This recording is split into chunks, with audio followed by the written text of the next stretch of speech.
So I often find it useful to know how other people practice, whether they're less advanced, more advanced than me, more likely more advanced. And it's always just interesting to see what someone's mindset is. And over the last few years, I've had quite a few questions often asking me, what do you practice? How do you practice? How long do you practice? What do you do when you practice? All of these things.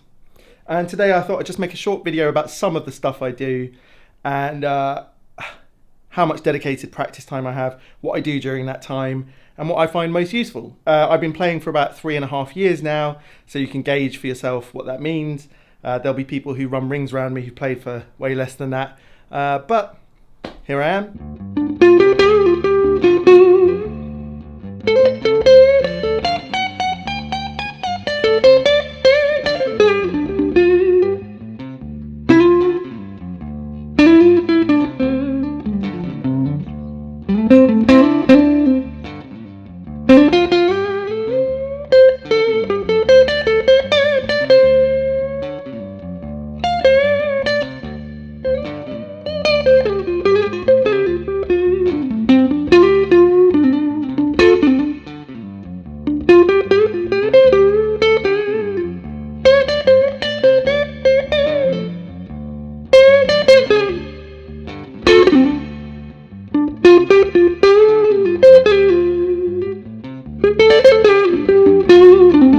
Okay, so today I didn't have a lot of time to practice. It was 7 o'clock in the morning and I had about 20 minutes, that's it. And then I was going to be out all morning and some of the afternoon before I could play guitar again. So I thought to myself, what's the best thing I could practice for 20 minutes? And something I don't do enough of really is clean practice, and I'll come back to that amp in a second, using a loop. Now, looping is something that I've been told by many other friends who play the guitar is something that really improved their playing. And over time, I've done it right from the very beginning, but it was it was rubbish at the beginning. It took me a few sessions to just be able to get the hang of pressing the button at the right time. Don't give up on that. It will happen. And there are some videos by people like Danish Pete on his own personal channel about how to do looping at the beginning. And I would watch things like that. He explained, what beats to press it on and how to finish the loop, etc.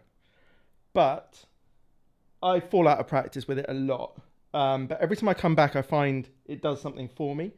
And I really like playing these sort of, I think of them as like Hendrixy bass lines, which I was just doing a sort of rhythmical thing and then playing over the top of it. Now, I chose this amp. This is a Dumble style amp, like a really Dumble style amp, not just like the other two rocks that are Dumble-ish. This is a proper like overdrive special. Now the clean channel on these, if you ever played a TS1 or another Dumble style or a Dumble, it's quite brutal in a way that makes you need to be on your game. So it's a really good thing to practice with. Now, obviously, if you don't have a Dumble style amp, that's fine. Get whatever amp you've got and set it as clean as it goes. And then don't put an overdrive pedal. All I've got in the loop is a reverb and a delay, which I've got to say, without those, I would be even worse. So, you take what you can. But the rest of this was self-explanatory, okay? So, playing over E and just thinking to myself of a little motif or a lick I could play, practicing it a few times through over the loop, and just trying to get a feel. I'm practicing for feel and timing and flow when I'm doing these sorts of things. Okay, at this point, we're going to sort of time travel back a couple of weeks when I first started this video. You'll notice it's a different me. And I was practicing something different that day. And I think it's equally, if not more useful, the rest of this video about how I practice. But you'll see me butt in if I need to.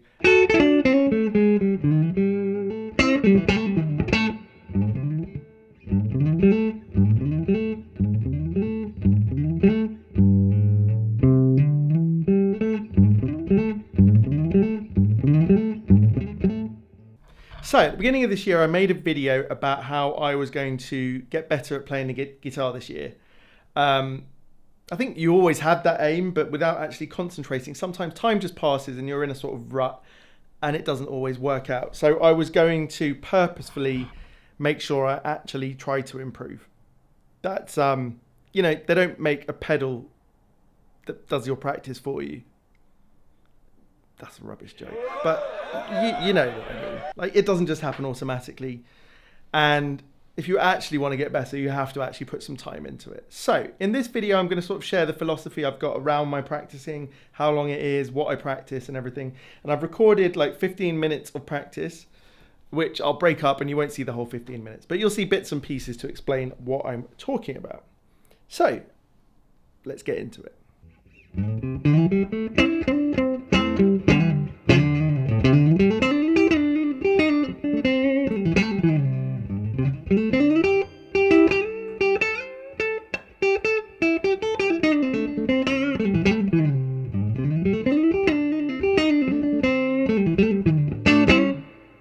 So I think you have to have an ambition and a goal, you know, whether it's to, if you're, you know, pretty young and you want to be a professional guitarist, or if like me, you know, you're in your mid to late 30s and the aim is really just to be what you would consider a decent guitarist, maybe by the time you're in your mid 40s, right? I started playing 3.5 years ago, and I'd say I'm at the point where I don't feel like a beginner anymore. I feel like I can now listen to music, if needed, quickly look at a tab, and actually quite quickly then get on top of what's happening.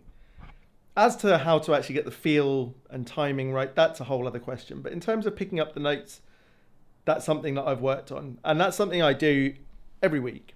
So I will find a track, it's often B.B. King or Hubert Sumlin or someone like that, who plays a lot of licks in their playing because of the style of music. And I will listen to a couple and then I will try and recreate it. It's something that you don't necessarily want to parrot everyone, but you do want to pick up influences. And I think listening and playing is really important. So that's something I do in a lot of sessions. But for this particular practice session that I just did, I just had one word in my mind, and that was agility. And that's something I've worked on a lot over this last 6 months. And it's really helped me to pick up a bit more familiarity on the board and a bit of speed.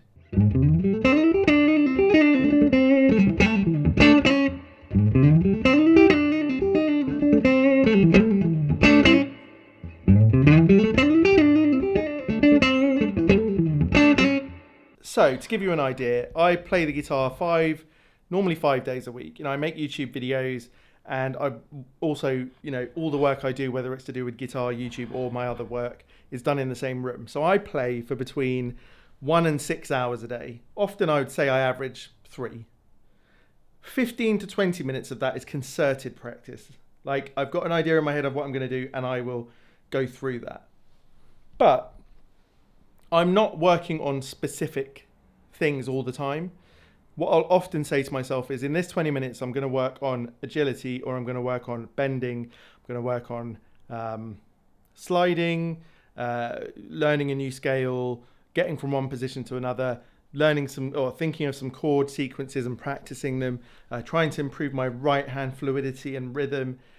There's loads of things that I can think of, and then I will find a way of practicing it. And in this one, as I said, it was all about agility. Like, I wanted to get from point A to point B in a quick and somewhat flowing way. So I use this lick a lot.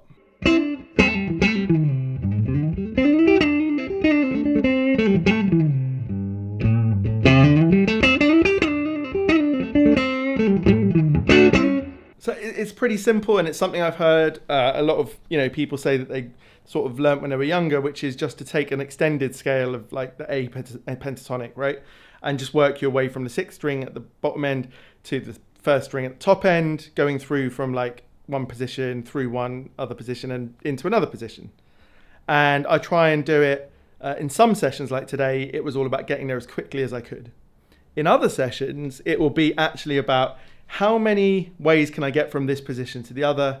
How can I add things like sliding, or, you know, bending and sliding up and down quickly, and, you know, all these other ways of doing it to make it interesting and musical. But that wasn't in my head for this one.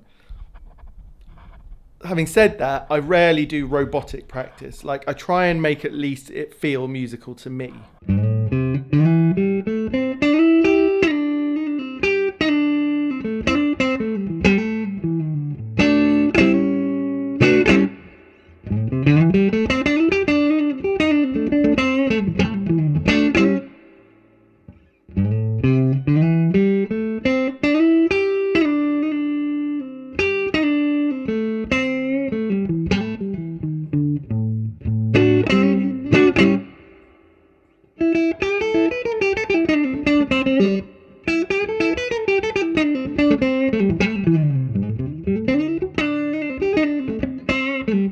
So it's me from the future again, a different future me. Anyway, much later on.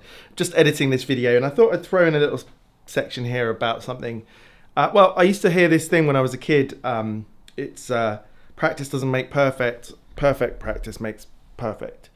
And as a kid, I learned various musical instruments, piano and cello and trombone and acoustic guitar, well, classical guitar. And, you'd learn in a very set way, using books and doing exams and things. And that was important to get it right. And, I was quite dedicated at that and got, good marks.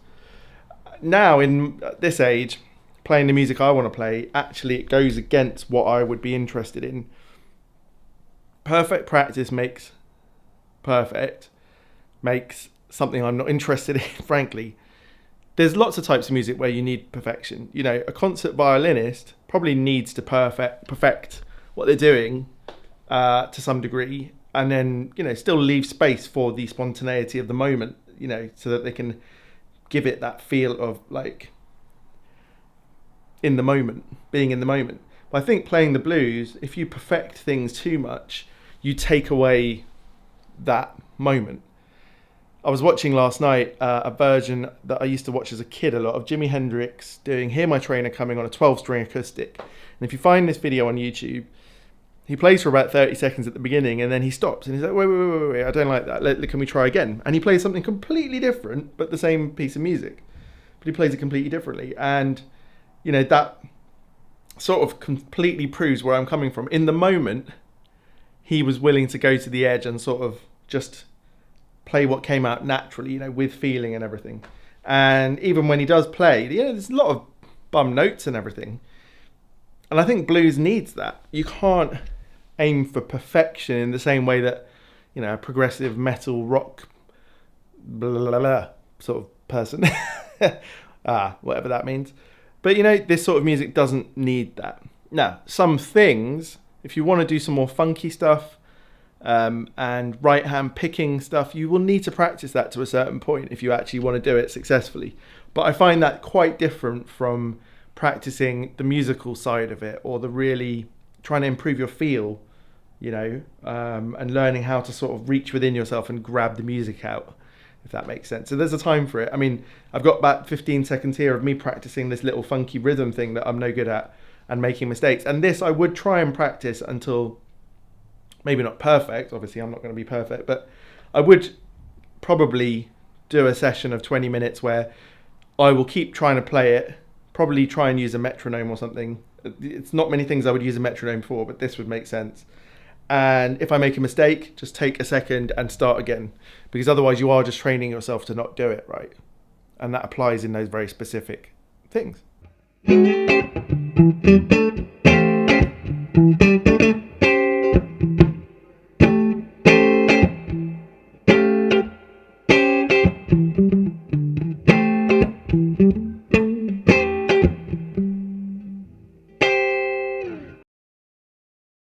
Okay, well, I hope you found this somewhat useful. I think it's interesting to see how other people practice. I'm, as usual, waiting for the comment that comes about, what makes you think anyone wants to know how you practice. You're just, a not very good guitarist, not very advanced or whatever.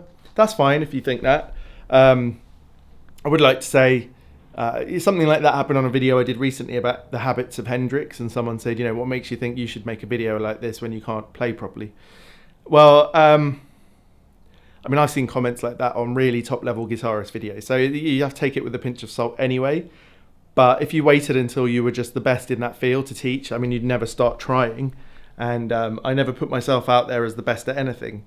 But I do put myself out there as someone who's willing to put myself on the line, my ego and my whatever, because actually over time, as you do these things, you keep progressing. And the person sitting there thinking, you're not good enough, or they're not good enough to do it until they're better, well, they're never going to get anywhere. I literally started making guitar YouTube videos about a month after starting playing.